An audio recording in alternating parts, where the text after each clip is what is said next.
What's going on? Hey, I am so sorry. That is so embarrassing. No, you're good. What I happened? can't remember.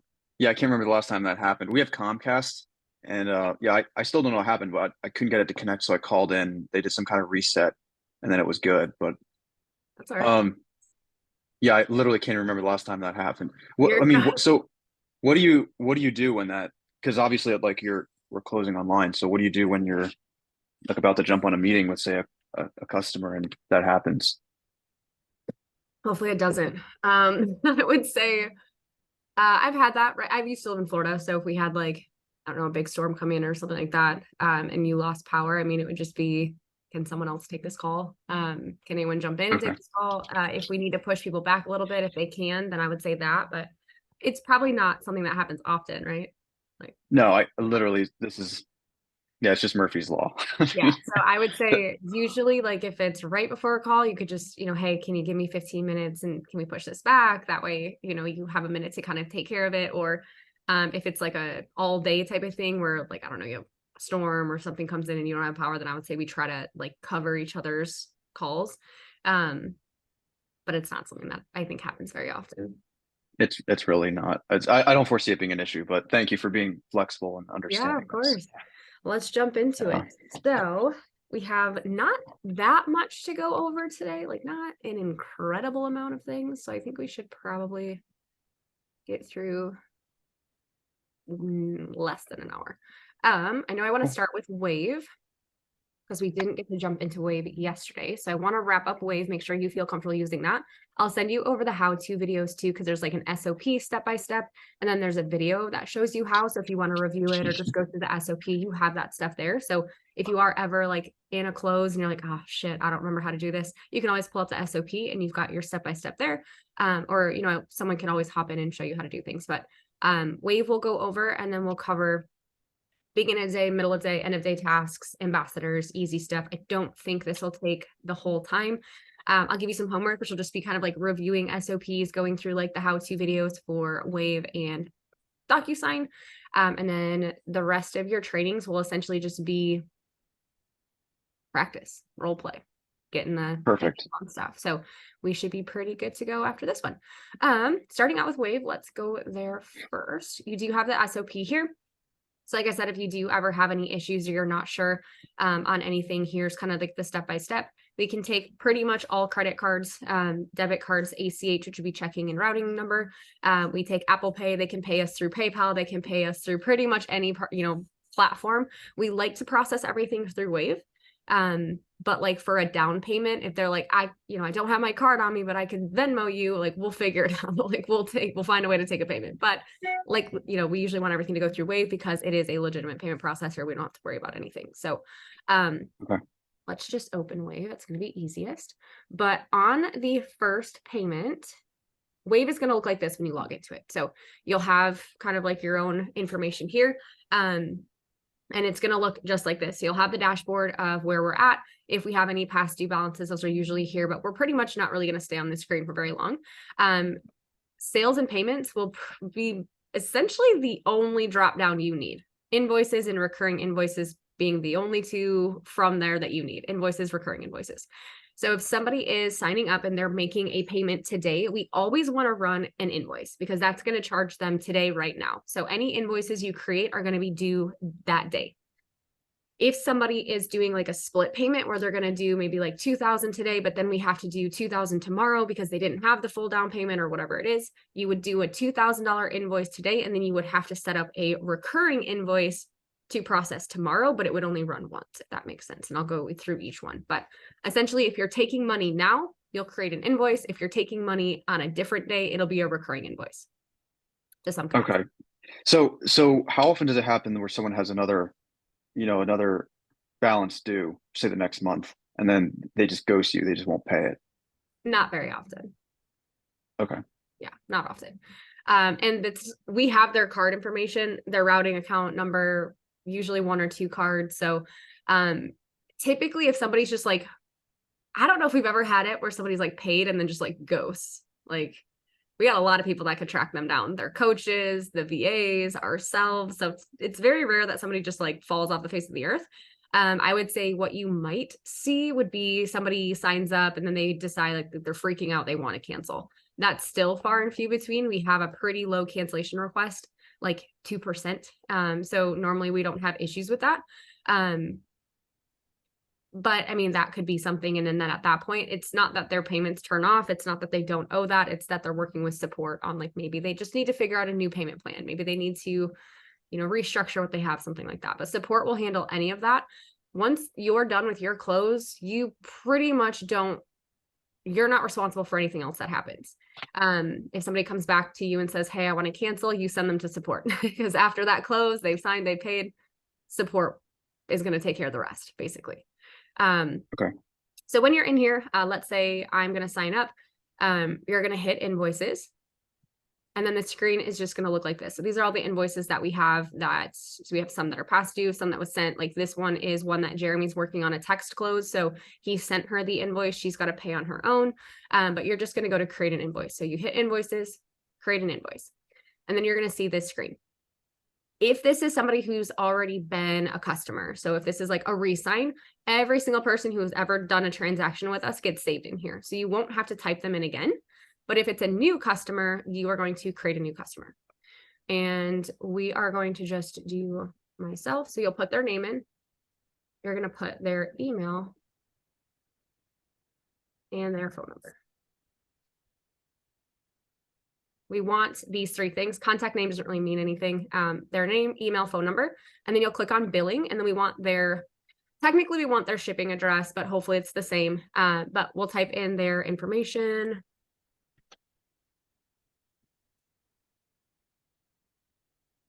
And everything kind of auto-populates for the most part. So if you start typing in an address, it's likely going to find their address. You probably won't have to type every single thing in unless they live off like the fucking beaten path somewhere in the, BFE. Maybe then it won't pick up on that, but usually it'll auto-populate it and give you suggestions of areas with that address. You don't have to type the whole thing in, but we'll get their billing information. Now, we don't really need billing information because when it gets to the point where you put in their card number, it'll ask for like the zip code on that card. We don't need it to match by any means. It just has to be like the exact card information, but their card info and their billing address do not need to match. We use this though, because we send them thank you cards. Every single person that signs up gets a handwritten thank you card. Chad's mom does that. She's one of our employees. But they get a handwritten thank you card. Our master coaching students get customized duffel bags with their like business logo on there. So it's just like fun. And then our certified coaching students get a little like welcome basket that has like a water bottle and Cool. A book. What's the book? You Are a Badass at Making Money by Jen Sincero. So they get a book and a water bottle. So we want to have these addresses. So that way we can ship them things. And you can always frame it like that too. If anyone's like, why do you need my address? No one's ever like resistant to that. I'm like, because we're going to send you cool shit. Like you want us to send you gifts, right? Like give me your address. And no We're one's sending you gifts. Yeah, no one's like apprehensive. I don't think I've really had anyone who was like nervous about us having their address. But all you really need is their name, email, phone, and then their address. And then we save it. Now, I will always be in here forever because we've created a profile. So future invoices, re-signs, you'll never have to create another profile for that person. Then you'll go to add an item. And there are a lot of them. You are probably just going to type one out because we have a ton. Wow. Yeah, so you can just type like, for example, certified coach. And it's actually going to be 10K accelerator. These are all of these ones. Typically, I would do certified coach. Oh, no, let's not do that. I don't know why I just clicked on that one. But I was NLCA 6-month certified coach. The more detail you have, the easier it's going to be for things to populate. So let's just say paid in full pricing. Doesn't matter what you click on if the invoice like number doesn't match up because you can just change it, right? You could essentially just add whatever you want it to be. But I like to just create like NLCA 6-month certified coach or 4-month 10K accelerator or 6-month master coach, like name whatever the package is that they're purchasing. And then in the details, I would either put pay in full if they're going to pay in full or down payment or, whatever it is, deposit, however you want to name it. But name it the program and then down payment. And then let's say I'm going to put 3,000 down, right? And then we would hit save and continue. I'm not going to actually put my card information in. I'll make sure I delete this because I know as soon as I create this, Kimmy's going to be like, what are you buying? So as you go in, invoices, create an invoice, add a new customer, put their information in, and then you have the invoice amount. We'll hit save and continue. And then approve draft. This is just going to make sure this goes from are we sure we want to make this invoice to, all right, we're making this invoice. So approve draft. And then you have your payment information. So what you can do if somebody wants to type their own information in, that's fine. Typically we don't offer that, but you can always get the shareable link and send it to them, or like send them the invoice and this will go right to their email. But we don't really want to offer this as an option. I just want to type shit in myself. I want to make sure we take the invoice, we save the card information. I don't want to send it to them unless we absolutely have to. So what we're going to do, we're just going to go down to charge a credit card. We'll hit that button and then you're going to put all their card information in here and then save it. So usually they'll just read it to you. So, you know, we're not going to actually put my card information in, but Jessica Taylor, all the card information. Couple things to know is we do want to make sure that the zip code is the zip code on their card, not the zip code of the house they live in, because sometimes they're not the same.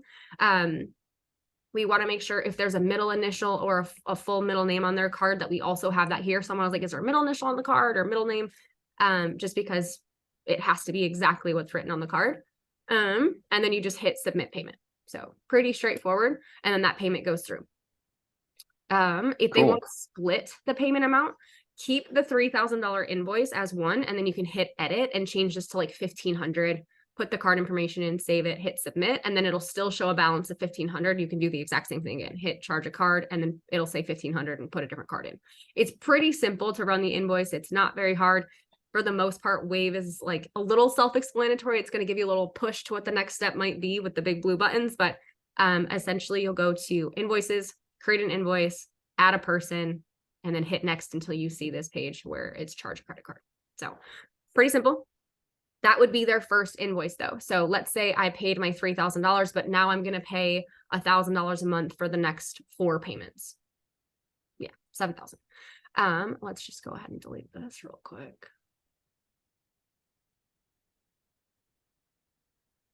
And you can always, like, if you mess up, you can delete them. Just because it's there and their card's on file, it's not going to automatically charge them. So that's something to note too, is Wave will not automatically try to charge them for anything. We have to manually push that through, except if it's a recurring invoice, like a monthly recurring, then that's automatic. But for those initial invoices, we have to push them through. So don't worry if you mess something up and have their card information, unless you hit submit, pay, they're not going to get charged on that card. So invoices for their down payment, and then we're going to set up their recurring. So now we're going to go to a monthly, you'll hit recurring invoice, and then same thing, create a recurring invoice. And the page will look identical. So now we're going to go back to me.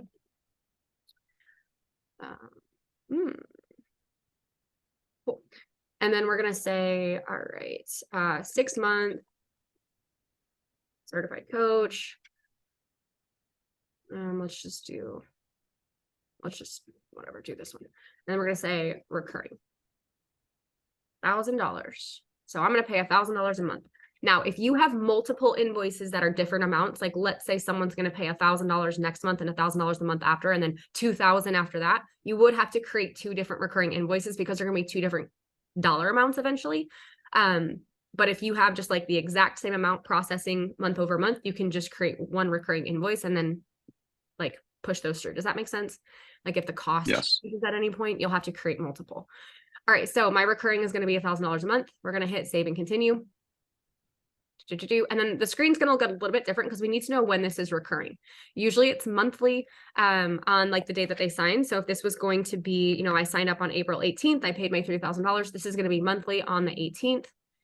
And this is going to start, make sure you change this because it's going to want it to be due today. Make sure you start it for the following month. So March 18th or May 18th. And then it's going to end after 4 payments or whatever. So it'll automatically go for 4 payments on the 18th of each month, starting May 18th, and it will automatically end. Just make sure you put that it ends after 4 invoices. If you don't, sometimes it just goes to like never, never ends. Just goes on the 18th of every month forever. We don't want that. If somebody's going to pay bi-weekly, you can customize these too. I don't know. You could really do whatever you want. If they're going to pay like weekly, we could do custom. Oh, not yearly. We could do a custom one, which would be every 2 weeks. on Friday. So if they get paid on Fridays and they want to pay every other Friday, you can always set it up like that. And this is going to start, the 5th or whatever day you want. Just make sure you end it after the right number of invoices. So if they're going to pay bi-weekly instead of monthly, it would be 8 invoices instead of 4, right? Because it's going to be, bi-weekly. So, does that make sense there? Yes. Yeah, it seems pretty straightforward. I mean, It's pretty pretty simple. intuitive software. Yeah, it's automatically going to go monthly on the 1st. So typically they just pay once a month usually, but if they're going to do something different, then you can change this, customize it weekly, whatever you want to do. Typically it's going to be monthly on the day that they're signing. So monthly on the 18th, make sure you start it for the following month. Otherwise it's going to default for this exact same day and it's going to end after however many invoices. Now, if let's say, because we do like a reverse payment plan, I've done this with people before who are nervous about signing up because they're not making a lot of money. You could do like a lighter payment plan in the beginning and backload their payment. So they put $2,500 down and then next month they're going to spend, 1,000, following month, they're going to spend 1,000, following month, they're going to spend 1,500, following month, 1,500, whatever that looks like. Just make sure you reflect that here. So if I was going to pay 1,000 on the 18th for the next 2 payments, this will end after 2. When you create that other invoice to start, you'll just have to remember to change this to like July 18th, right? Because May and June, I'm going to have $1,000 coming out. July and August, I'm going to have, 1,500 coming out. So you just need to make sure that these dates are reflected appropriately. So it's really straightforward. You'll hit next, and you'll just enter the card details exactly the same way. So you'll put the card information in, hit save the card, and then it's good to go. Now, if they've already used a card and you've already saved that card, it'll just populate right there and give you the option to just click on that card. You won't have to enter it again. As long as you click on like their profile. So when you create the invoice, they pay the first time, you save that card, it'll already be right here for you to just say, that's the card we're going to use. Pretty straightforward. Let's make sure that didn't go through. I don't want Kimmy to think I'm past due. Jimmy, Jesus, I was looking at Jimmy.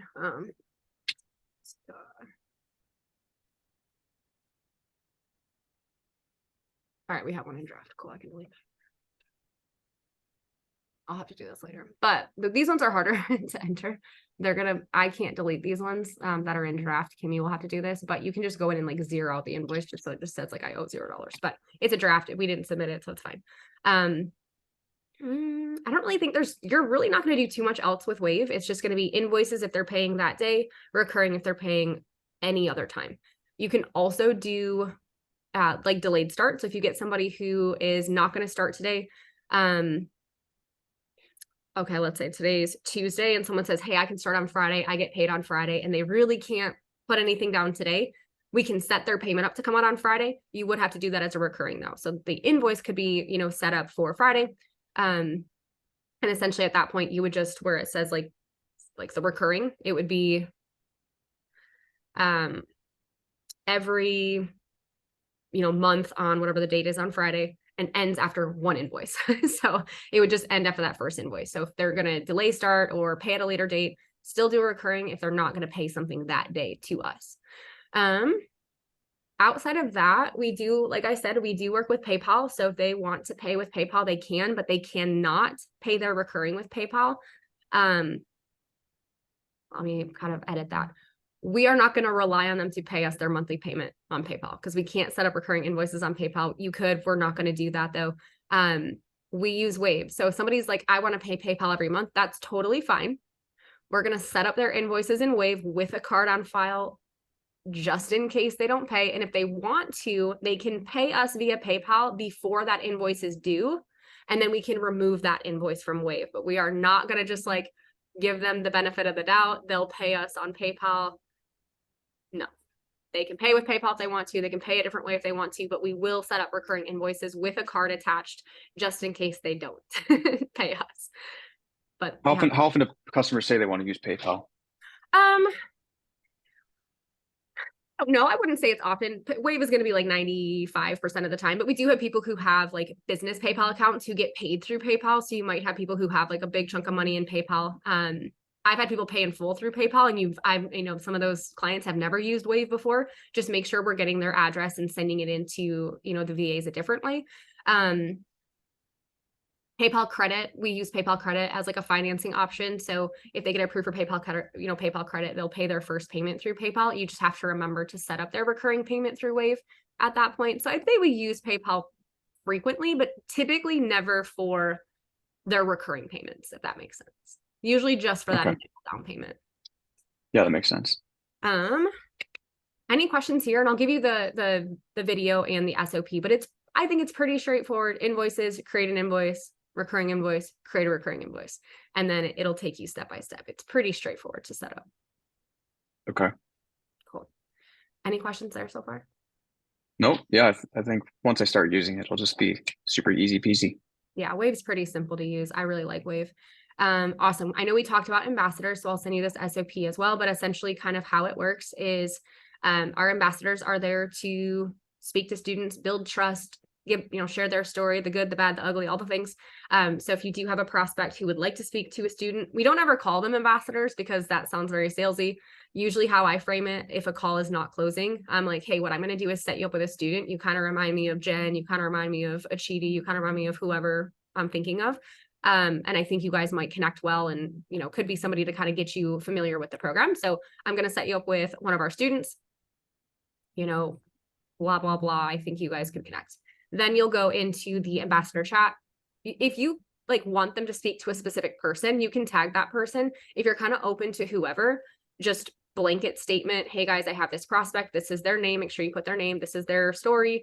Who can connect? We have a follow-up on Friday. Would love for y'all to be able to connect before then. And set them up that way. And then whenever somebody volunteers, you'll put them in a 3-way group chat. So usually what I'll do is just add whoever I'm talking to and whoever the ambassador is going to be, Lacey, Jen, whoever, and say, hey, so-and-so, it was great speaking to you today. I've added Jen to the chat. I wanted you guys to have a chance to connect. Feel free to set up a time to talk. Can't wait to hear how it goes. And then I leave. They can do whatever they got to do to set up a time. They're usually pretty good about that. But if you want any of the specifics, you can go through here. We have an ambassador tracking sheet. Casey does all of this. You do not have to, keep note on who's connecting to your people. You'll want to know that, but you don't have to edit it anywhere. Casey is one of our VAs. She does all that in the back end. She'll follow up with the ambassadors to make sure they're communicating with them. But the ambassadors do get paid out. If that person signs up, it doesn't take away from your commission. It's completely separate. So if you use an ambassador, it doesn't mean you're going to make less commission. They just get a little incentive, cash opportunity every time somebody closes that they speak to. And then they have little, fun rewards that they can work for as well. Everyone, and this will take some time, but all the ambassadors have different stories.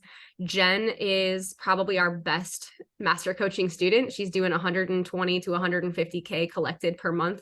So if you have people who have big goals, really motivated, hardworking, she's your person. She worked 3 jobs when she was starting out. And she fucking put in the work and she's fantastic.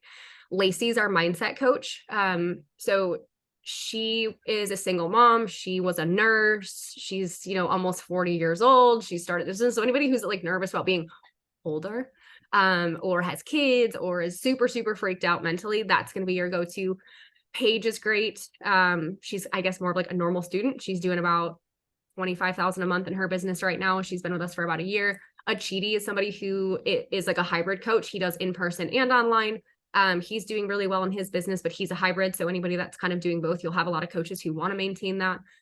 Zach Klassen, you'll get to know everybody, but Zach is a master coaching student now. He started with nothing. He started from the ground up. He's doing about 100K contracted in his business per month. He's doing, I think, 50, 60 collected. So they all have different stories. They all have different areas of challenge for when they sign, when they joined with NLCA. So we try to have a good variety of people in the ambassador chat because we want to be able to connect to all the different challenges. So you'll get to know everybody.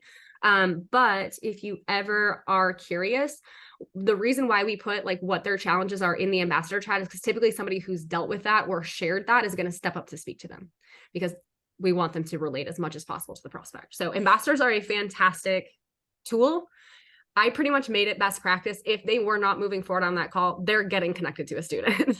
Not even an option. I'm just going to say, hey, I'm going to connect you to somebody.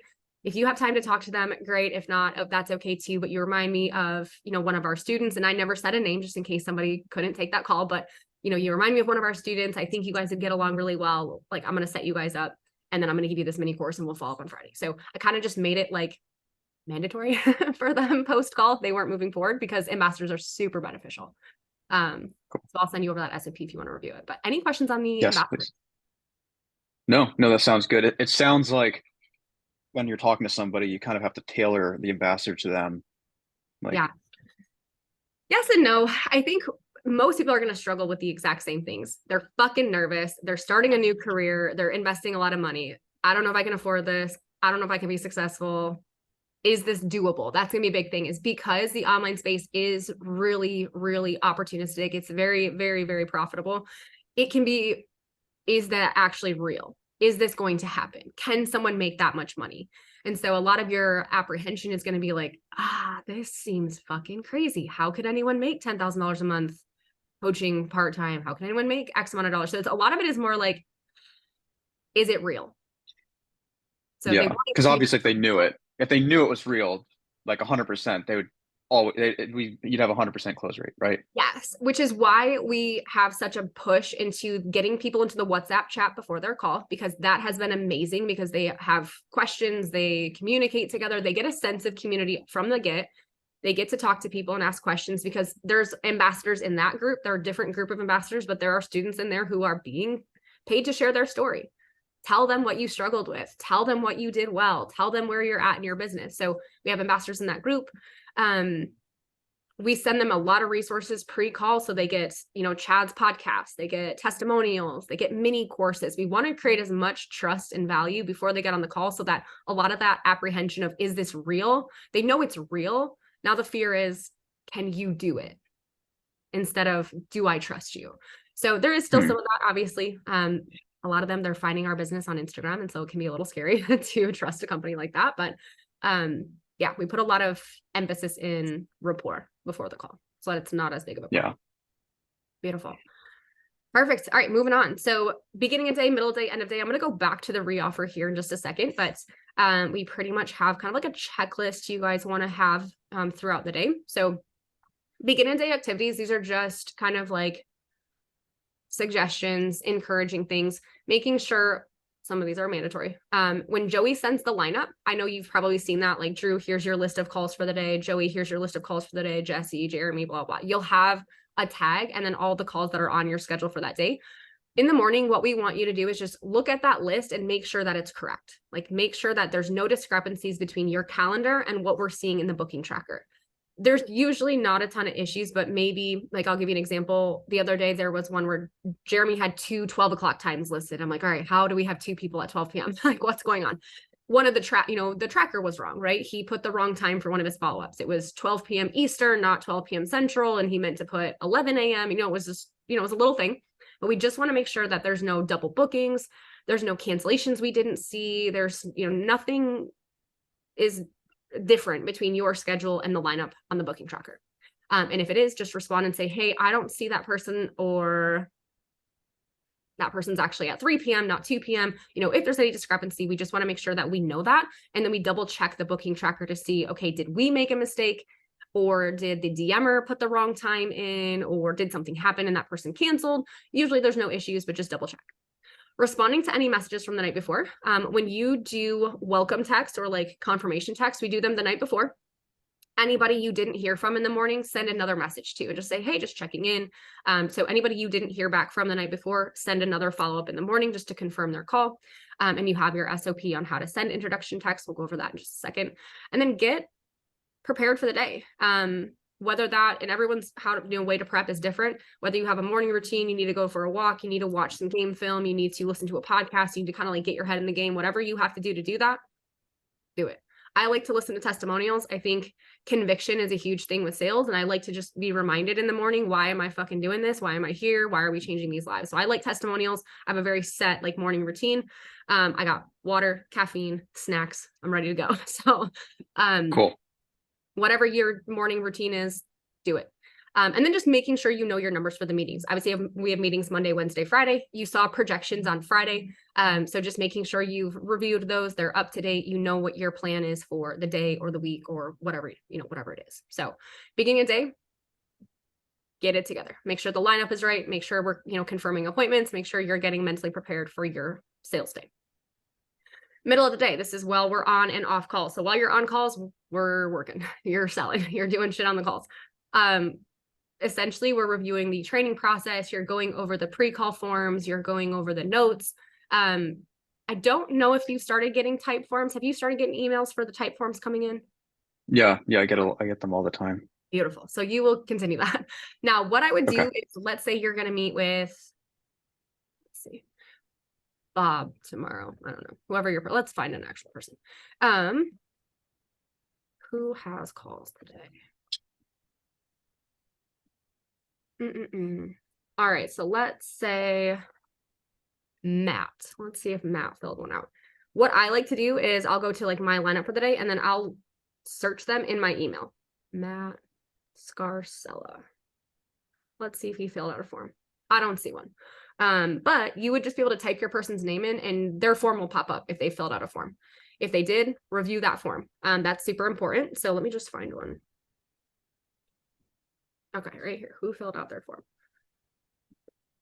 Perfect. I don't know how to say that name. Farouk, maybe. So Farouk filled out a form. I don't see him on here, so he might be like interested in signing up. But the form is going to tell you a lot of information. You're going to get their Instagram handle. You're going to get their name, their email, the phone number. You should already have their name, their email, their phone number from your Calendly, from the booking tracker, but you'll have it. We're going to know, what is your revenue and income right now? What are you doing right now? You're going to know I'm, not a coach yet. And this one's not a coach yet, but unemployed.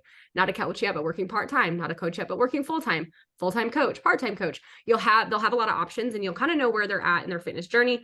They'll talk about their goals, how important it is for reaching those goals. When are they going to start doing that? Have they been referred? You'll see a lot of information about this person. So usually it's good to review their form before the call. I always liked to kind of prep my meeting notes ahead of time and fill all of that in. And I'll go through the call framework in a second, but you will have like a meeting doc where you can kind of keep track of all their notes. Part of my morning routine would be going through all my calls for the day, making sure they filled out their form. If they haven't, sending them that reminder because they get that in their pre-call text. So in your confirmation text, they'll get a reminder to fill out their form. Just reminding them to do it if they haven't. And then I'll create my call framework notes. So anybody that's confirmed for the day, I'm going to fill in all of the notes that I've gotten from their form onto their call document. But it's good to just kind of come in if you wanted to look at like, Ephraim, why am I picking people? I don't know their names. You'll be able to kind of like go through their conversation if you want to kind of see how, the call went, what their goals are. You can always look through the DM conversation,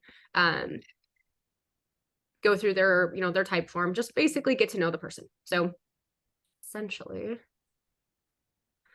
before your calls, making sure we've reviewed all of our notes. If you don't have a call or somebody doesn't show, you're working follow-ups, whatever it is, we want to go through follow-ups and then just making sure we are, going through leads that didn't show and trying to get them rebooked. So we'll go over the follow-up procedure, but essentially if people don't show or you have downtime in your day, try to work follow-ups. In the beginning, you won't have a ton of follow-ups to do because you're going to be building your book of business. But as you grow and as you are here longer, you will have a list of people you can do follow-ups with. So you have your follow-up procedure. I'm going to tell you right now, don't get comfortable with this procedure. The whole thing's changing. I'm literally working on this SOP right now. This will be rolling out soon, but we do have a pretty set like follow-up procedure. You have examples of like scripts and reoffers. So let's go to the hot list. Every single one of you has what's called a hot list and a general list. Again, don't get comfortable. This is changing. I'll kind of show you what it's going to look like. So you'll have a hot list. This is Jesse. He has all of these people that he could potentially follow up with and the dates that he's going to follow up with them. So I'm just going to show you what it's going to look like because I'm changing it. Everyone's going to have their own board. Right now, everyone's on the same board. Everyone's going to have their own board. Right now, again, it's on the same. So this will roll out ASAP. You have to finalize this by Friday. So you'll have the name of the person you're following up with.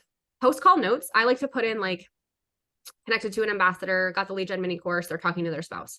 We had a call on April 2nd. I plan on reaching out April 9th for the first time. And then you will keep track of the follow-ups that you send and the type of follow-up you sent.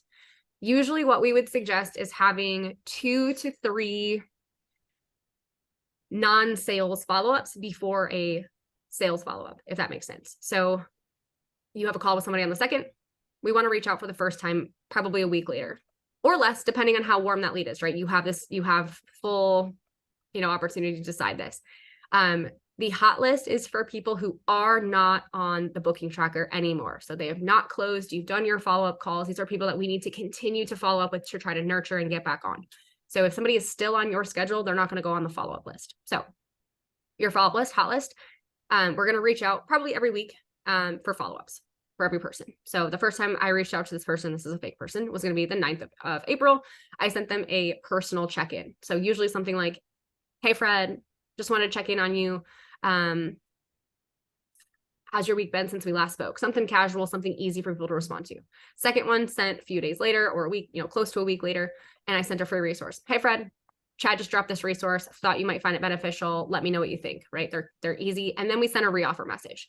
If somebody's like close to the finish line, reoffer could come sooner. You guys have your own, you can do this however you want to, but usually we'd say at least 1 or 2 free messages before we come in for another sales message. And a reoffer, we have a whole reoffer SOP, is going to be a way to get them to come in and sign. So, hey, Fred, Jess again, and you have a whole SOP that kind of frames how you should say these. Been thinking a lot about our call, and I know finances were the biggest struggle for you. So I was talking to Chad and we came up with a couple solutions I think would be beneficial. Let me know if you have 10 or 15 minutes for us to hop on a call. I'd love to share those with you if you're still open to growing your online coaching business or whatever you want to say. Different options for reoffers. Usually we go to like a 15% off discount. You can offer them 15% off the program. You could offer a free month of support, so they could get 5 months instead of 4. You could offer them a couple one-on-one mindset calls. You could offer, what else do we usually do? Depending on what their problem is, we want to create like an opportunity for them to sign based on that. There's a lot of different things that we can offer. We can offer resources, we can offer more time, we can offer a discount. We don't want to do those things. Typically, if we can get them back on a normal program price, then let's do that. But if for some reason somebody's really struggling with something, or we just cannot get them to come around, we can do some sort of reoffer to them. So that's just going to be a really easy way for you to track. Okay, I've talked to this person on the 14th, talked to them on the 21st. We sent a reoffer, make notes. Ooh, perfect. Make notes, you can add bubble updates, and then your generalist will be here. Generalist is going to be for people that are probably going to be long-term follow-ups. So your generalist is going to be somebody who you got on a call, they're a great lead, they don't want to do anything until October. They're going to go to, I don't know, Venezuela for the next 5 months, and they can't do anything until the fall. Or a lot of times you'll see that with teachers. I want to wait till the summertime. Parents who want to wait for their kids to go back to school. If you cannot, again, get around the problem and they have to have a long-term follow-up for a reason, put them on your general list. These are going to usually be every 2 to 4 weeks. We send them some sort of follow-up, probably closer to like every month if they're going to be longer term follow-ups. This one is probably going to be a lot of resources and check-ins, unless for some reason you think the reason they're not moving forward isn't because they need to wait for whatever reason. Generalist doesn't necessarily have to be months and months out. It could be, let's check back in a month, let's check back in 2 months, let's check back in 3, whatever that is. Just kind of have a cadence here. I would say monthly reach out is probably pretty good for those longer term ones. Or if somebody's like maybe not a super awesome lead, but maybe could be, you have like a 17-year-old. We're gonna wait for this kid to turn 18 and then he can sign up on his own. Put him on the generalist, write his birthday and, know that. What else would we use the generalist for? Let me look at mine. It's funny, the guy's Kevin Hart. I was just trying, I don't know what I was doing, but generalist, let's see. What is happening with the booking tracker? Going very slow. I was gonna see if there's any notes, but it doesn't really look like it. Perfect, I love this. This always happens when I'm sharing screen, but never any other time. This is awesome. No worries. I would say generalist is probably going to be people who maybe aren't a really good lead for whatever reason, but they could be in the future. If you have anyone who's young, if you have anyone who's like a college student who wants to wait until the school year is done, things like that. It's going to be more of like time objections. Typically, I'll start in a year, I'll start in 6 months, I'll start whatever. These ones I would say, let's send consistent resources to. Stop share and refresh. Send consistent resources to them and then check in with them like bi-weekly to monthly. I think that's usually a pretty solid cadence for them. All right, so my whole internet is not working. You jinxed me. Oh no. All right, well, we'll see what happens. All right, we'll give that a second. Any questions on like follow-up procedure? That's going to take time because you're not really going to have any like leads to follow up with until you start working. But essentially, people on your hot list are those that we want to kind of have a consistent reach out cadence to. Those on your general list are going to be people who we're probably not going to reach out to as often, but could be good potential leads in the future. Now, not to say that follow-ups are a bad thing. I love follow-ups. I miss sales. I get a lot of closes from follow-ups. The generalist, I would usually do like a monthly like mass text to with like a resource or an email, prompt, something like that. And as long as you consistently work them, they will come back. The goal of the follow-up, especially the generalist, is to stay top of mind. So maybe this isn't a priority for somebody right now, but it will be. If they decide that they want to commit to coaching, they're going to come back to us if they remember who you are. And to do that, we need to stay top of mind, and we need to give them lots of free things and lots of courses and resources and check-ins and things like that. And until someone tells me to fuck off, I will message you unresponded to till I die. No shame in my game. Here, I'm going to log into Monday real quick.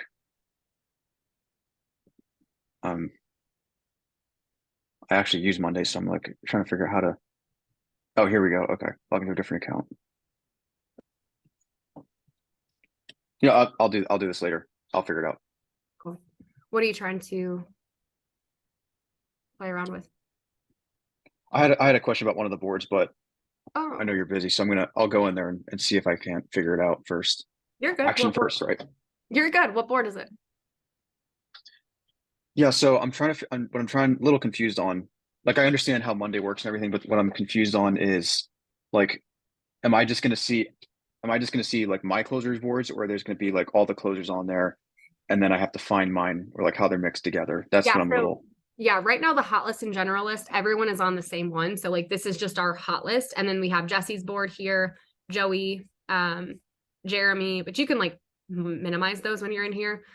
Drew, Okay. You'll have your own board, but I hate this, which is why I'm changing it. So soon, probably next week, everyone will have their own individual board. So it's going to go from a hot list that looks like this to like you will have your own board and only see your people, and it'll be your hot list and your general list in one spot. Cool. Okay. Yeah, that's what I was confused on. Right now you'll see everybody's, but eventually you'll only see your own, which I think is better. It's easier. Okay. I'll be able to see your boards, but the other closers won't because they won't really need to. Yeah, the booking tracker is kind of universal. The hot list and general list right now are two separate boards, and everyone's stuff is like on individual boards on those. The update tracker, you might have access to this. Yeah. So if you ever want to see where you're at for the month, for like updates, it looks like Joey needs to update yesterday and the last 2 days. So usually Joe is supposed to do this every night, so I'll remind him. But if there's updates, he's going to go in and say, Joey was good, Jeremy was good, Drew didn't have any calls, he didn't work or whatever. Jesse was good. So usually these ones where they say like no calls, that's like a weekend day. Jeremy takes Saturdays off and he works Sundays. Drew takes Saturdays off, works Sundays. Jesse works Saturdays. Joey, whatever. So Drew struggling this month. I see that. Jeremy and Jesse, as long as they have a good rest of the month, should be on par to hit their bonus. Joey, as long as he doesn't miss anymore, should be good to hit his bonus. So no more than two.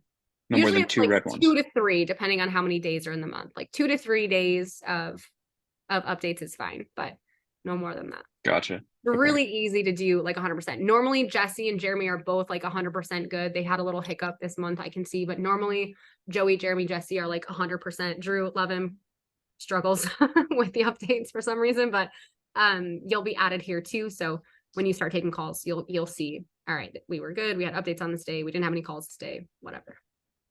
Perfect. How many calls are they doing on average? Depends on their schedule, depends on the day. Joey has the least amount of available spots in the month. He also owns his own business, but he has, let's say for this last month, 110 call slots open for the whole month, where Jeremy has like 230. So he's taking a lot more calls. Jeremy probably has a good like 5 to 7 calls a day on average. Same with Drew. Jesse, I know he's leaving, so his call volume is definitely a lot lower. We're not really like booking him a ton of calls right now because he's leaving, and he wants to focus on his business. So I'd say Jeremy and Drew take the bulk of the calls, but they also have the most availability. So, Joey, I think it's hard because he is in England, so his time zone is a struggle. He pretty much works like what our early mornings would be, like 5 a.m. to like noon is afternoon for him.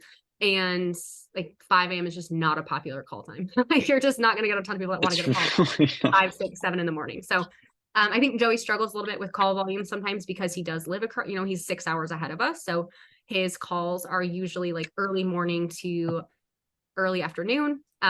Whereas like Jeremy and Drew are all day long.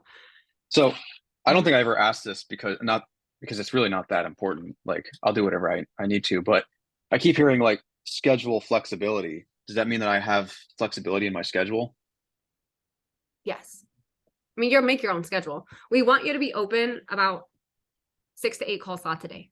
But you can pick what those times are. The reason we say we want you to be flexible is because evenings are the most popular time spots. We need as much evening support as possible. And if you don't have any evenings open throughout the week, it's going to be hard because the evenings are so popular. So if you've got availability evening time frames, open them up for sure. I loved to do a split personally. I loved a split shift when it came to call bookings. Jeremy, Drew, Joey work straight shifts typically. Jesse liked a split shift. Drew occasionally do a split shift. I loved like a 9 to noon, or like an 8 to noon because I'd have like 8, 9, 10, and then our 11 o'clock meeting. And then I'd be open from like 4 to 8. I love a split shift because that also gave me like smack in the middle of the day, eat, go to the gym, kind of like have some downtime, not super back to back on calls. I don't thrive well when I have 7 calls in a row. That stresses me out. So I like to have that little like midday, where I've got like 3 or 4 calls. I go to the gym, eat, do what I got to do with my day, and then come back and I have 4 more calls essentially. So I like a split shift.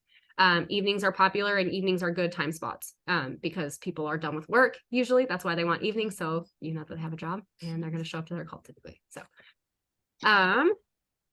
And like I guess out of those like 7 calls on average, they're getting like 4 people, 3 to 4 people to show up for that call, right? I'd Pretty say, much. yeah, probably 4 or 5. If you have 7, ideally 4 or 5 are showing, but probably between 3 to 5 on average.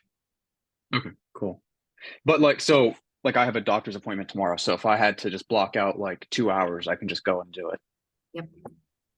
Awesome. Okay. Yeah. I didn't even know that. I love that. Yeah. So you're not on a set shift. If there's days where like, I think for Drew, for example, he has like a Monday, like men's league softball. So he loves evenings, but Mondays he's done by 5 because he has softball at like 6 or 6:30. So you can absolutely do that. You can have a life.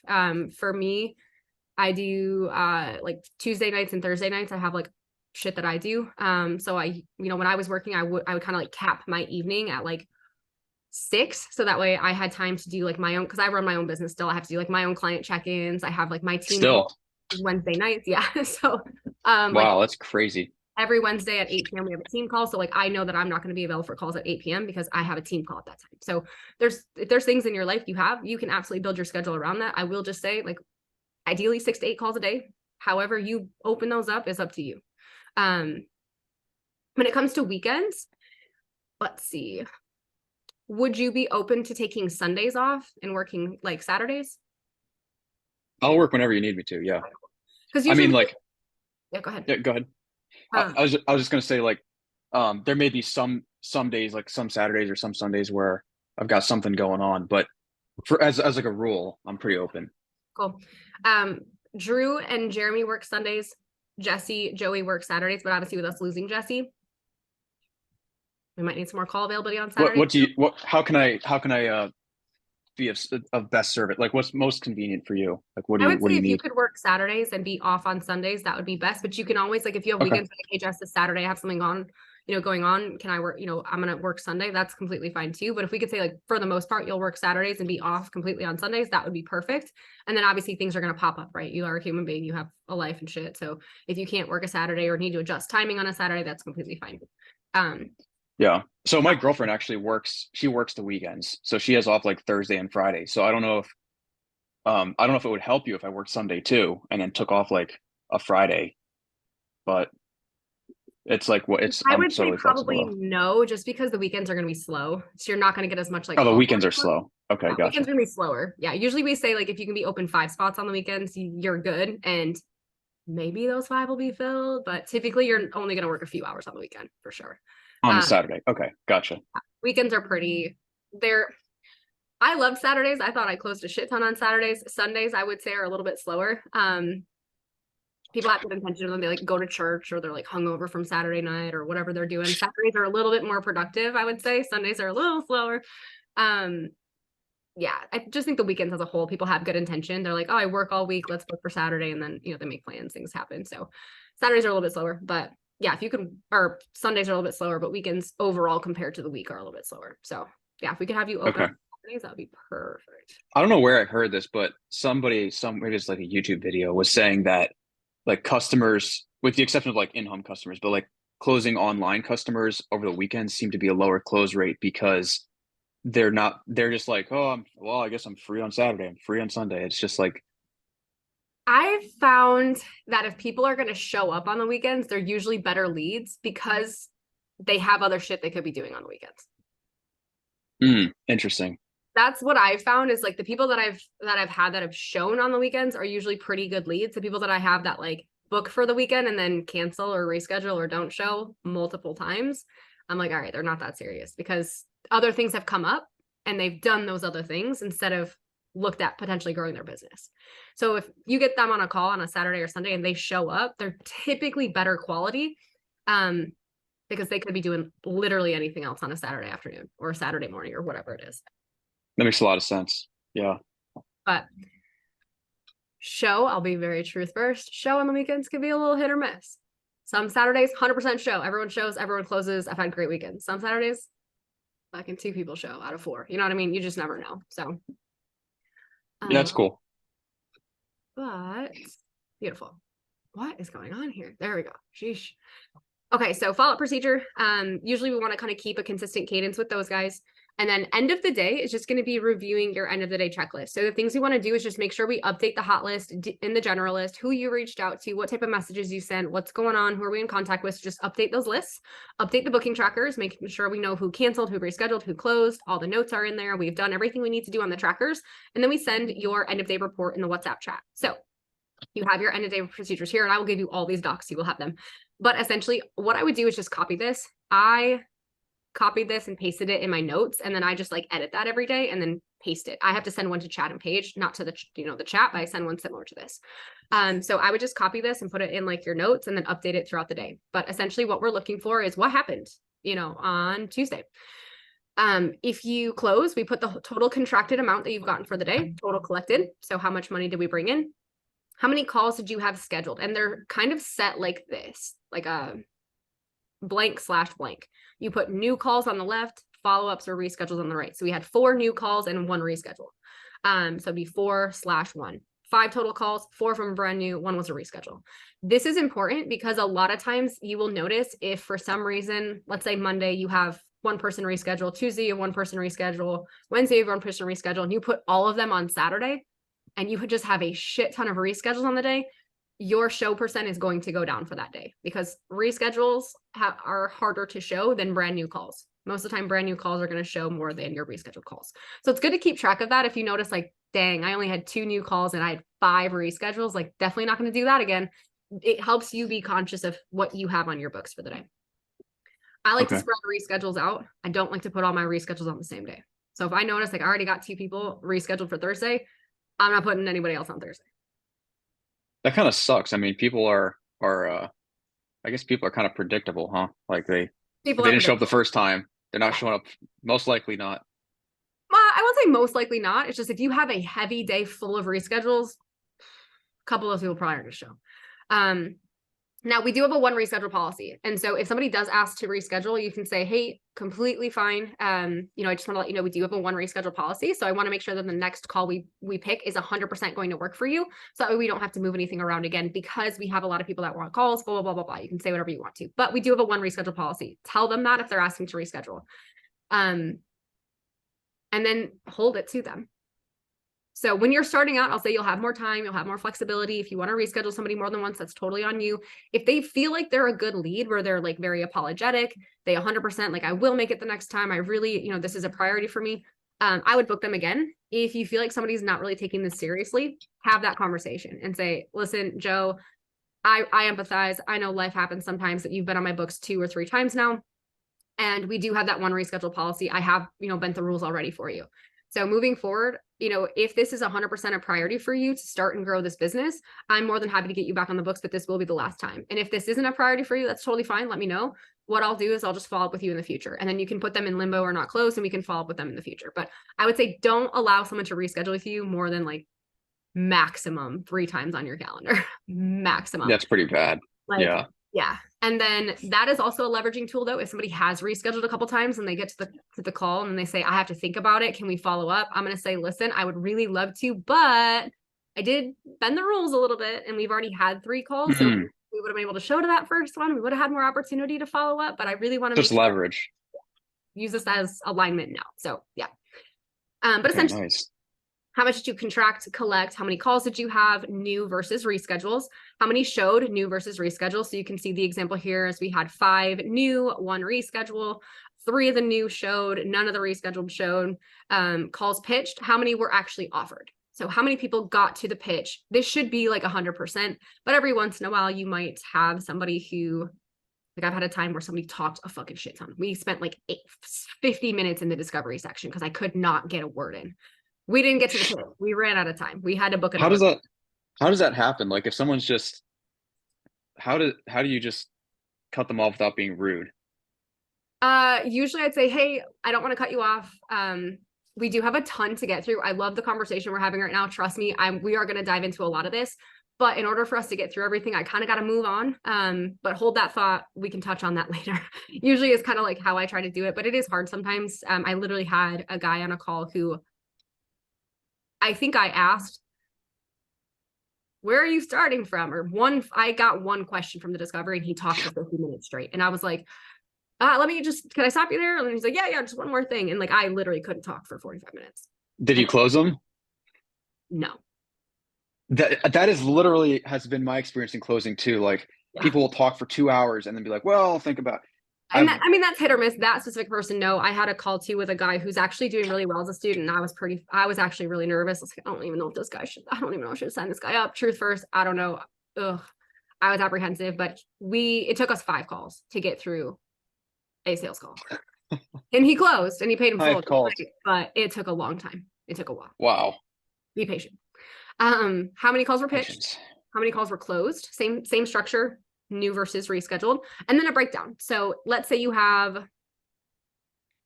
don't know, Jenny, Bob, and Susan on your roster for the day. We need an update on Jenny, Bob, and Susan. So every person that's on your sheet scheduled, we need a little update on them. And it could just be Jenny. I usually say if they're new or rescheduled call, didn't show to call, asked to reschedule, working on rebooking. Bob closed, doesn't have to be anything crazy. And then Susan, great call, looking to do X, Y, and Z, struggling with X, Y, and Z.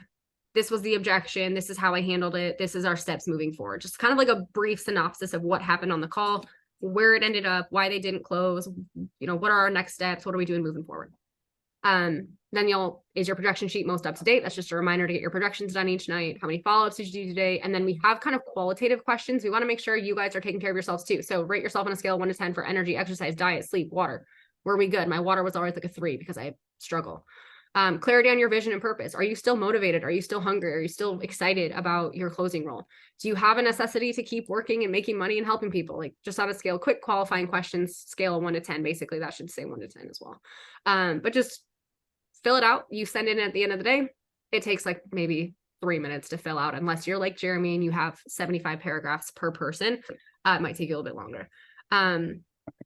Send that into the closers chat, and then you do your projections. So Joey, did he show you projections on Friday's breakout group? I don't think so. Okay. Well, I could be wrong. let's review. There we go. Okay.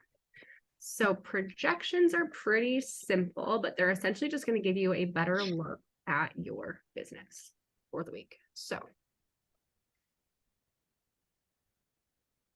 oh shit. All right, here we go.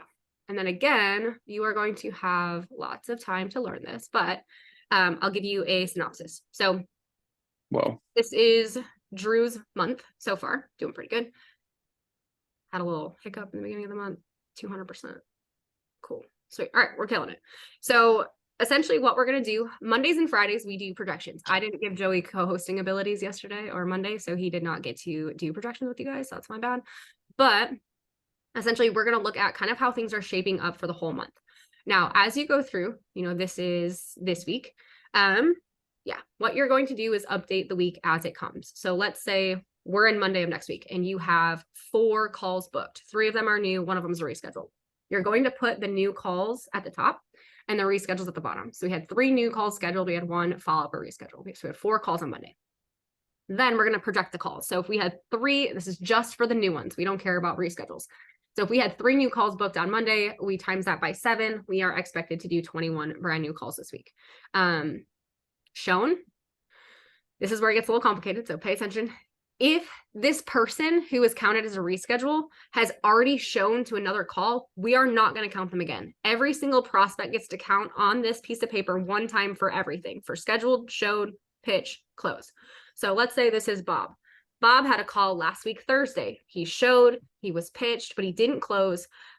He's just going to show to Monday's call and he closed. Great. He's not going to count for a show because he already did. He's not going to count for a pitch because he already did because he's in this week's data, but he is going to count for a close. So that's where follow-ups will help even out your closing percent, is we're going to add them just to the close section. So, all right, let's say we had all 3 people showed plus Bob. There were 21 projected calls. We had 3 people show, projecting 21 people to show. Offers, we've pitched 3 people. Again, Bob's already been pitched. We're not going to count him. And then we'll say everyone fucking closed. You closed 4 people. You closed Bob plus all 3 new ones. This is where this changes, right? You'll change that to 4. Because Bob never counted as a close before because he closed on Monday. His show has already counted last week. His pitch already counted last week, but he counts for a close this week. So it's going to bring your close percent up, which is where you can see like Drew had 1 person show yesterday. Oh, yeah, he had 4. Okay, Jesus Christ, we'll have to look at that. I want to make sure these are up to date. We had 1 person show out of 4. Terrible. 1 person was pitched, but he closed 2 people, right? So the other person he closed already counted as a show and a pitch somewhere else. So maybe last week, maybe if he would have closed last week, his closing percent would have been in the 40s. But right now it's at 200% because he closed someone who has already been counted as a pitch. But let's go back and say, Drew is going to love me playing with his spreadsheet. So perfect. Let's go ahead and say we had 5 calls. This is going to change to 35. Ooh, 35. And we had 3 people show.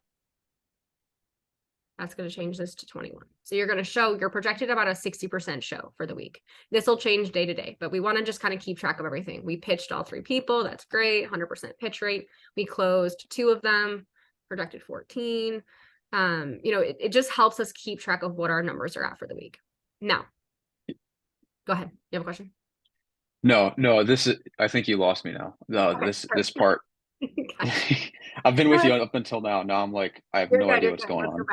So essentially, scheduled is going to be all the new people on your books for the day. So it's Monday, pretend. We had 5 people on the books and 1 rescheduled call. So you had 6 total calls. 5 of them were new. We're going to times 5 by 7 because there's 7 days in the week. So Monday, we're going to times by 7. We're projected 35 calls for the week if we keep this same pace.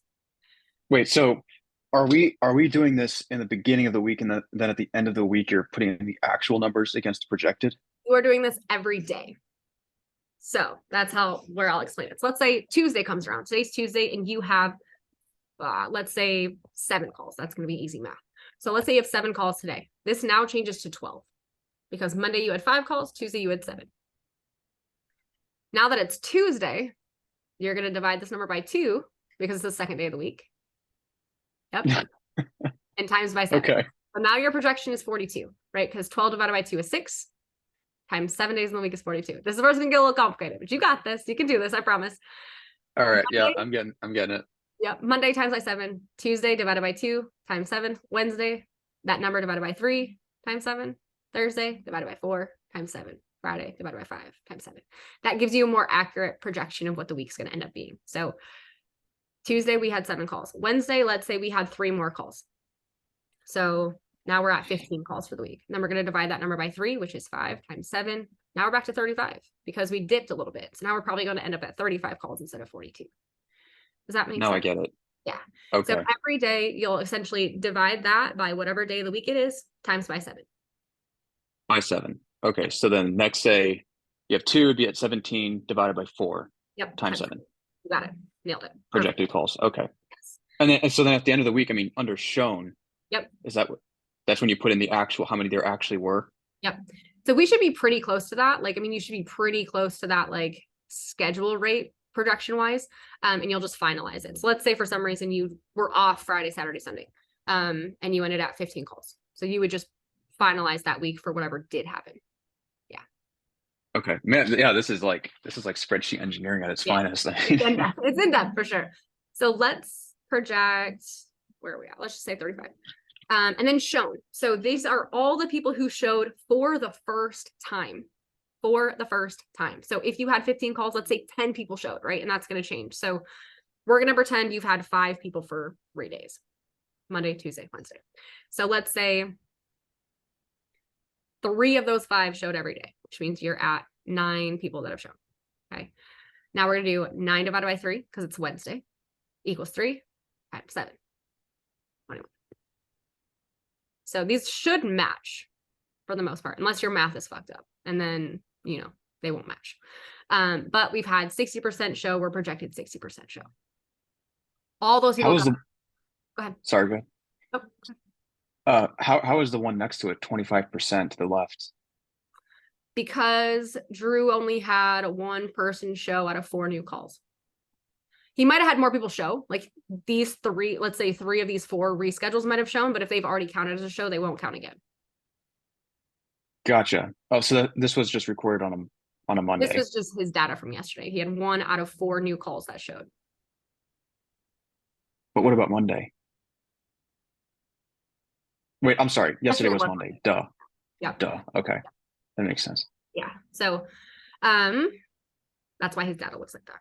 Now, okay, that makes sense. Offered 8 out of the 9 because for some reason we didn't get through the whole call for the 9th person. So we didn't get to that pitch. This is where the math gets a little tricky, right? 8 divided by, pretend it's Wednesday, 3 times 7, since that's what we're sticking to. This would say 18.67. So we would ideally probably try to get that person back on to be pitched. And if they showed to another call, they would count here as a reschedule. But nothing would be edited here because they've already counted as a show. So we're not going to count them again. And I'll help you through this, like your first few days of like data so that you can see it. But if somebody has already counted as a show once, we're not going to count them again, even if they did show, because then it's going to explode your show percent. It's not going to be accurate. We want to see the show percent of new calls. All right. So 8 people were pitched. We closed 5 of them. There's 3 days in the week. This is going to project you at essentially 12 closes for the week. Now, this is where these numbers kind of differ. Your offer close percent is how many people you closed who were pitched. So 5 out of 8. Your call close is how many people you closed that showed. So we're 5 out of 9. Even though that person didn't get pitched, they still showed. So we want to know what happened with that person. So overall call close is 56%. Offer call close 62%, 62.5. So does that make sense, the difference between those two? I'm lost again. Oh no. So okay, offer, so you're good. Offer close is how many people you pitched that closed. So we had 9 people show, but we pitched 8 people. So we got to the pitch, showed them the pricing. We went through objection handling. 5 out of 8 closed. 62%. Okay, so that makes sense. But I guess I'm confused what on the projected versus the shown. Like if you look at the, like I know this one's all very new because it's this week, next week, right? But if you go to like 410 to 416 week and you look at the projected shown versus actual show, they both say the exact same rate, but then they didn't actually show as many calls as they projected. So how can it be the same percentage? Because at the end of the week, you're going to finalize what actually happened. So your show could be like, if this is still the middle of the week, show could be, we've had 11 people show, but we're projected 30, right? And then you'll kind of, that will be different. But at the end of the week, 11 people is what actually happened. So we kind of just finalize these so the numbers don't look crazy. But the projected show rate would have been higher, right? Yeah, but it didn't actually happen like that. He was projected Okay. to do more, but it didn't happen. So we want to see what actually ended up happening for that week. So those numbers are supposed to be the same. Yes. By the end of the week, they should all be the same. Does that make sense? Because like really when Sunday comes around and we're finalizing these numbers, it's like the projected can't be higher because there's no more days. There's no more days left for us to do anything with. So we have to finalize this is exactly what happened throughout the week because there's no more opportunity left. There's not another day that comes up. So the projected is we watch this. I look at these numbers every single day for you guys. So I'm looking to see like, how are the numbers looking? What are we projected to do? And what did we actually end up doing? So it's more so for you to know, like I'm projected 70% show and then only 68% show actually happened. I'm projected to pitch 100%, which it should almost always be 100%. But I only pitched 90% or whatever that ends up being. The projected closes is a big focus too, because Drew's expected to get 14 closes this week. Will he? Hopefully. But I'm going to keep an eye on that. It's like as of yesterday, he's projected to close 2 a day, which is 14 closes for the week. If he doesn't close today, that number's going to change, right? So if he, for some reason, doesn't close anything today, this is going to change to 7. And I want to see that happen over time. I think maybe I'm misunderstanding the purpose. So I thought the purpose initially was to gauge how accurately you're projecting. But if you're changing the numbers to where they exactly match at the end, then you wouldn't see what they were previously projected at. I don't really care what you were projected to do. I care what you did do. You know what I Okay, mean? so it's just like a rail. Yes. You're just to stay on track. We're projecting for the week, but then we want to see what actually happened for the week. A reason for this too, if you come down here, like for Drew, his goal is that he's closing at least. Oh, this is what he actually did. I don't like that. This is changing. So goal for him would be, I think 6 closes a week minimum. Yeah, his goal is 24 closes at least per month. So this is like 1 a day, essentially. That's what we want minimum. So his target is 25 new calls booked per week, 18 of those to show, 16 to get pitched, 6 to closed. He has the opportunity to book 77 follow-ups. Now, this is a number I'll go over with you too, but based on the number of available slots you have, I'll determine what percentage of that we can allow for follow-ups. This is good for us to know if we're on track. Like we're, halfway through the month, Drew's only had 20 follow-ups booked, which is fantastic. He's got a lot of opportunity for new calls. He's not booking a ton of reschedules, which is a good sign. Those are things that I look at. You'll also have your bonus opportunities here too. So his target collected for the month for his bonus is 67.5. He's halfway there. We're about halfway through the month, right? He's 30,000 in. He needs 37 more. He absolutely could do that.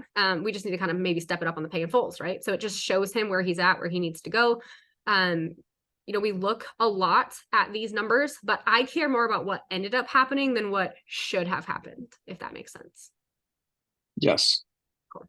Okay. I get it. I think I get it now. Yeah. As you go through, it'll get easier, especially as you start to dive into your numbers, but essentially we're tracking everything that's happened on a day-to-day basis. So the first time you take calls, I'll do these with you. So that way you can. So the first week of you taking calls, I'll do these with you and kind of go through it with you at the end of the day. But you can, I kind of go through and see Joey is having a good week. Beautiful. He's having a good month. This is good. Cool. So he's, averaging 42% call close. His goal is a little bit different. He needs 48,000 collected, and he's also about halfway there, right? He's at 22.5. He needs 25.5 in order to hit his bonus. His is a little bit lower though, because his call volume is significantly less than everyone else's. So he's not going to take as many calls. So that does come into consideration too. So his bonus is lower barrier, but it's also lower number because he's not taking as many calls. What's his bonus? Off the top of my head, like 2K. Is that it? 1920? Where? Yes, yeah, I was gonna say like 2K. Yeah, his is 1920. Yours is 2700. Are these every month or these are just like You have opportunities every month. Now the number will change depending on the month. Like February, there's going to be less days in the month, so the barrier to that bonus is going to be lower. So every month it's going to be a little bit different. It's also going to take in consideration how new you are, what your average closing percent is, things like that. Jesse, I think, is the same as Joey. He's on the right track. We'll see. Jeremy struggling a little bit this month. Let me see where he's at. Yeah, he's struggling right now. So these are things that we look at. He's having a rough week, I will say. He had an okay start to the month, little dip last week or 2 weeks ago. Better end to last week. This week we're struggling, looks like. So I'll check in on him, right? And he's also still new. He's still within his 90 days too. But yeah, this is why we look at these. And we'll run over these numbers every Monday and Friday as a team, but you will be like, you will be spoken to about your numbers every day. So when we do like EOD responses, so when you submit your end of day and me and Joey go look at those and we're like, hey, what happened with this person? How did we handle this objection? What's going on? Great job on the follow-ups. Here's what you're projected to do for the week. What are we going to do to do X, Y, and Z? So for example, like for Drew, I would say, we're projected to do 14 calls, really no feedback. Offer percent looks good, closing through the roof. We're at about a 25% collected for the week. So that's something that I would look at is, maybe we're at 25-30% collected. So what are we doing here? Let's make sure we focus on this. And show is fucking trash yesterday. So what are we going to do to turn this around? What happened?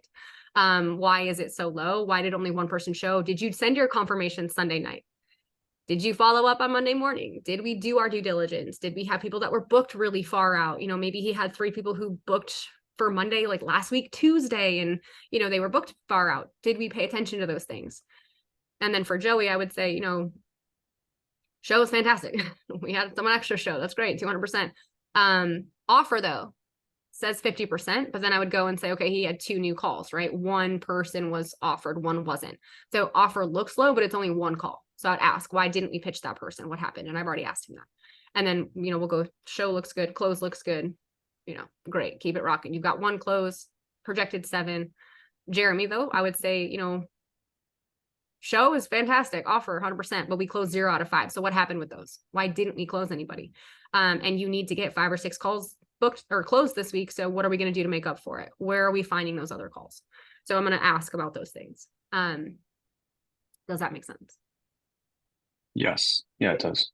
And again, I'll work with you on these like the first few days you go through this, so it's not going to feel crazy, I promise.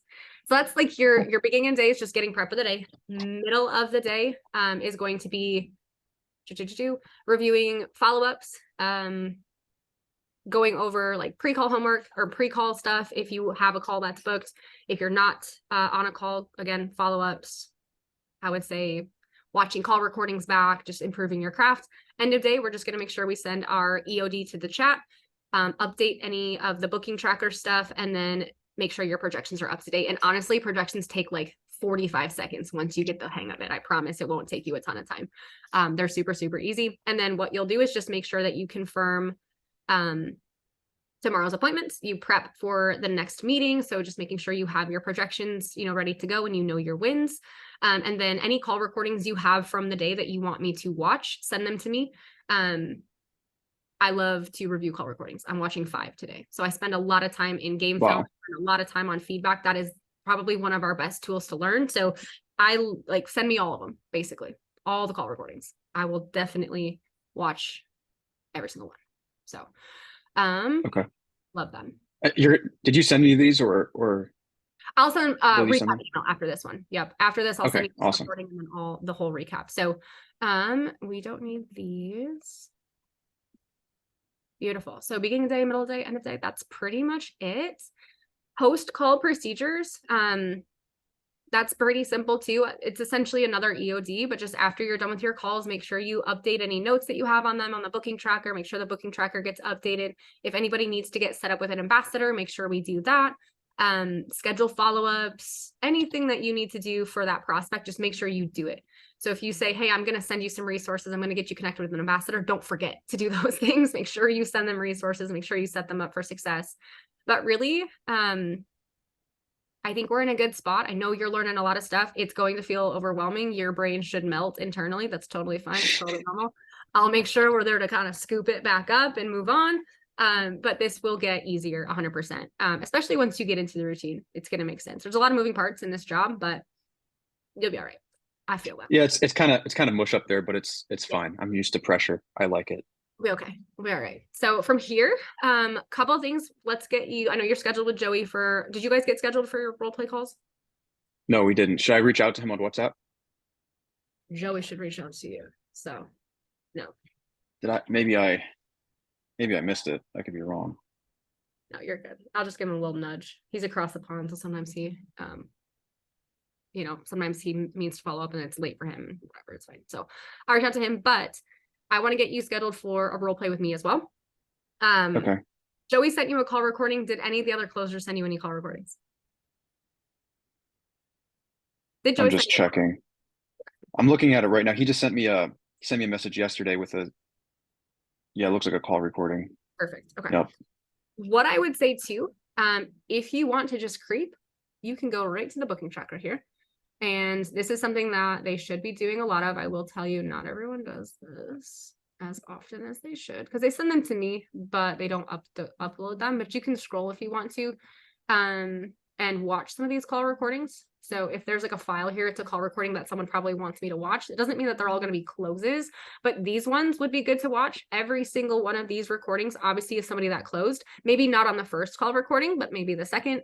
But if they eventually closed, that's a good sign. So I would say if you want to come in and just kind of like start picking at these closed ones, they may not have closed on the first call, but maybe the second. And you can kind of tell too. So this person didn't show to their first call. It looks like they did show to the second on April 3rd, and they closed April 3rd. So this was a Jesse call. Looks like he closed on that first call. So this would be a good call recording to watch. Mercedes was the same day closed too, April 6th from Joey. That could be a good one to watch. So any of these closed ones that have these links, these are all call recordings. So you can absolutely watch any of these that you want to. Okay, awesome. The not closed ones could be fun to watch too. If you want to like kind of pick their brain on why they handled objections a certain way. These are the ones I usually go to. I love watching a good closed call by all means, but if we're not closing people, these are the ones that I'm going to watch. So I've already watched Martini's. I've already watched Eli's. I've watched McCade's. I need to watch Zach's. Leedy I've watched. Chris's I've watched. Do you think how often, because I know a big part of closing is like qualifying people. How often are people completely qualified, like really want this, and it's like the closer's fault? 5 out of 5, I would say like 25% of your calls, just very truth first. 4 out of 5, like most of them. 3 out of 5, I would probably say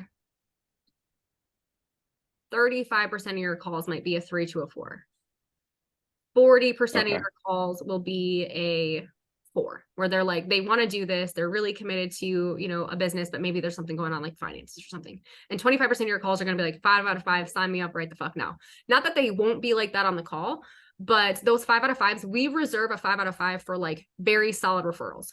They know someone in the program, they know the cost, they know someone who's been successful, they're ready to go. Most people understand our business. They understand what we do. They want our services. But might have a hard time like acquiring them because of finances or something. So we reserve 5 out of 5. I don't like to give anyone a 5. Someone could look perfect online and be like, I want to do this, sign me up, show up to the call and be a fucking psychopath. I don't like 5 out of 5. I don't think anything's perfect. So most of your calls will probably be a 4. You'll get a chunk that are 3s. No one should be getting on a call with you that's less than a 3. And a 3 to us would be somebody who's new but committed.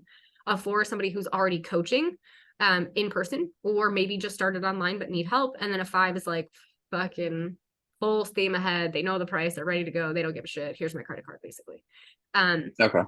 There should never be anyone that you get on with. If there was a 1, we self-cancel them. Like if Dammers books someone that's like absolutely not a good lead, Sarah will catch that and she'll cancel that call. In the daily full sales team meeting, I don't know if you remember the data section, I'm like, we have 0 self-cancels for the month. Self-cancels are ones that we've gone back and been like, no, why did this person? Gotcha. So we pretty much have 0 of those each month. We don't want those leads. Okay. Yeah. Every once in a while you might get a 2, but we triage them first. So your 2s are going to be people who are probably in the health and fitness field. They want to coach, but maybe they have like substantial objections where they're like, I really want to do this, but they're going to be a tough one to close. 99% of the time they get a triage first, where they're going to meet with our team. The DMers are going to give them a phone call. They're going to talk about our program. They're going to, you know, kind of give them a little bit of qualification around price. We're going to make sure that they're at least open to getting creative with financing. Like they're going to have an extensive chat with the team to make sure that they're at least a decent lead. So if they are rated a 2, but they've had a triage, they're more than likely a 3 or higher. We're just not going to change that initial grading. That's up for you guys to let us know if you think they should be different. Okay. Awesome. Do you have 5 more minutes? I got one more thing I want to show you that I forgot to ask. Yeah, no, I've got time. Whatever you want to do. Perfect. All right. So we have one more thing that I forgot to share, but I think is going to be exciting. We have our closer advancement proposal doc. So closer advancement, when I initially took over this role, there are a lot of people who want to grow in this team that do not want to become managers. They don't want to become leaders. They just want to be the best at closing and make the most amount of money that you can. So we found a way to do that. And I created the advancement proposal. So right now, current bonuses, you have an opportunity for a $400 bonus if you have a 90% or better booking tracker update thing. We already know that one. Current commissions, I have to update that obviously as we add 10K accelerator, but here's just like your baseline commissions. And then here's the plan. So if you can consistently maintain a closing percent at 40 or above for 4 consecutive months, you will get a $25 commission bump per close. So if you can be above KPI for 4 consecutive months, you will earn $25 more commission on every single close that you have. If you can do it for 8, you'll bump up 50. You can do it for 12, you'll bump up $100 commission for every single close you have.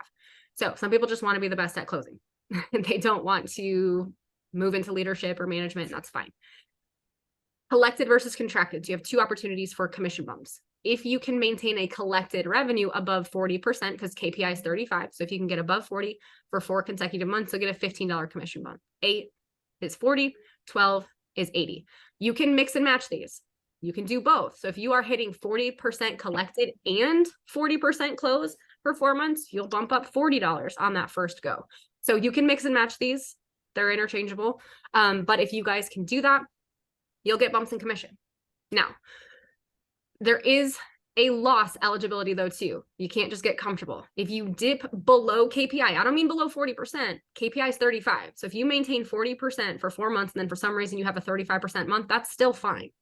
But if you dip below KPI for more than 2 consecutive months, consecutive is the word there, you will go back to your last pay tier. You're never going to get less commission than you had than the baseline.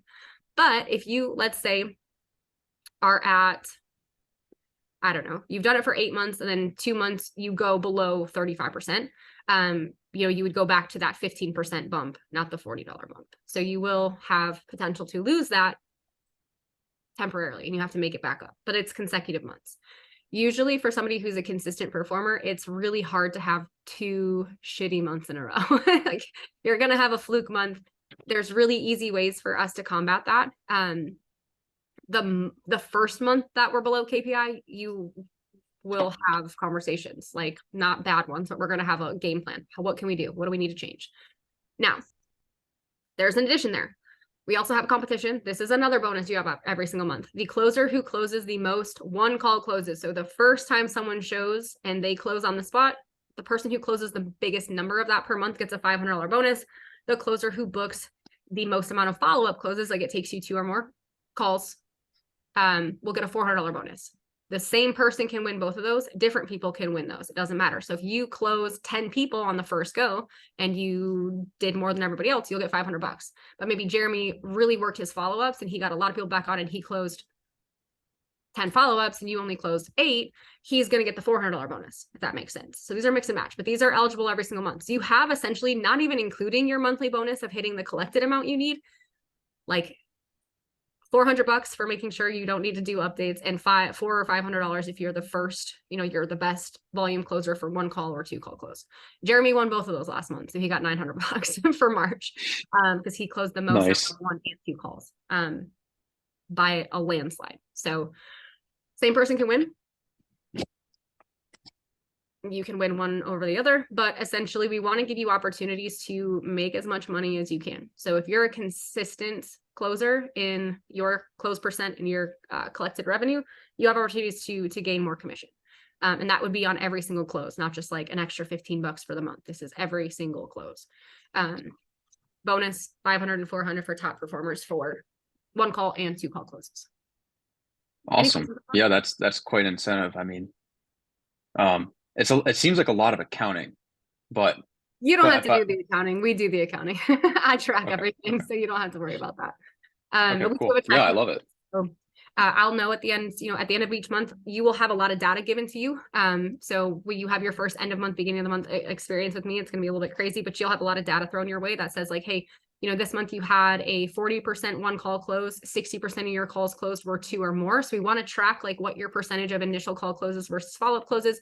We track, obviously volume of closes, types of objections. I usually have like Jeremy deals with a lot of like financial objections, where Joey has actually seen a more of an increase in spousal objections. So I track your average type of objection because that'll help me plan for our one-on-one like objection handling call, because you will meet with me every week to go over role play objection handling specific to your challenges and your learning style. So I track a lot of shit. I know a lot of stuff, and you'll get a lot of updates like, hey, this is what you did for the month. This is what we're going to work on. Here we go. Once you get into it, we'll also create it's called an IDP. I don't know if you've ever experienced an IDP. It's called an individual development plan. So after about a month of kind of seeing how you work and seeing your calls, we will create an IDP where you and I will set 6-month and 12-month goals. So what do you want to see happen over the next 6 months? What do you want to see happen over the next 12 plus? And then usually that consists of like between like 3 to 6 action items where you're like, I'm really struggling with my collected percent. I need to focus on bringing that up. We'll create a plan on how we're going to do that, who can help you, what we're going to do to move that forward. And we usually target about 3 to 6 things that you want to work on or improve. And it doesn't have to be that you're doing bad at them. Like my goal is like 100% closing. That's never going to happen, but that was always on my IDP. I was like, I need to have like a month where I close 100%. It didn't happen, but I tried. I love it. What could it take to do that? So we'll create IDPs together. I do have a really, just so you know, I really want to focus on your growth and your development as a salesperson. It's awesome in NLCA. It's a really cool team. We are very focused. It's very laid back, but we also want to make sure we're the best at what we do. So we will do everything in our power to make sure you are the best closer. Awesome. Yeah, I love the training and the mentorship. I mean, there's no reason to fail under that. So I'm in like all the WhatsApp chats. Yep. Should I have notifications turned on for all of them, or are like some of them in the background and then? I would say like the ambassadors can be in the background for sure. Have announcements turned on, closing, and full sales team. I would say announcements, closing, full sales team are probably like the 3 that I would say you want to be a little bit more present in. Outside of that, just check in periodically, but I would say, yeah, announcements, closing, chat, and full sales team. Yeah, it's very, very energetic. I love it. It's like lots of energy, very much my speed, but it's like every 10 seconds, like bling, bling. No, I know. Bling. When I was on vacation, I mean, I would come back because I had my notifications off. I just turned everything off for 7 days, and I would like check it at the end of the day and be like 9,000 messages. And I was like, like I could not catch up on all of it. We do communicate a lot, but we have a lot of different conversations going on. So I would say closing for sure, full sales team, you should be good. Awesome. Well, thank you so much for spending so much time with me. I really appreciate it. Yeah, give me a little bit of time to convert the video and then get an email sent over. I'll send you yesterday's as well. I know yesterday was a little bit more. I was trying to see if Joey was going to get you scheduled, but I'll check in with him. We'll get you scheduled for some role play. Let me look at my schedule, and we'll get you scheduled probably tomorrow with me to go through scripts, role play, things like that. I'll get with Joey and I'll send you some more call recordings. Awesome. Yeah, sounds great. Looking forward to it. Awesome. All right. I'm hungry. If you need anything, let's go. I'm ready to get you rocking. Let's go. All right. Have a good one. Okay, you too.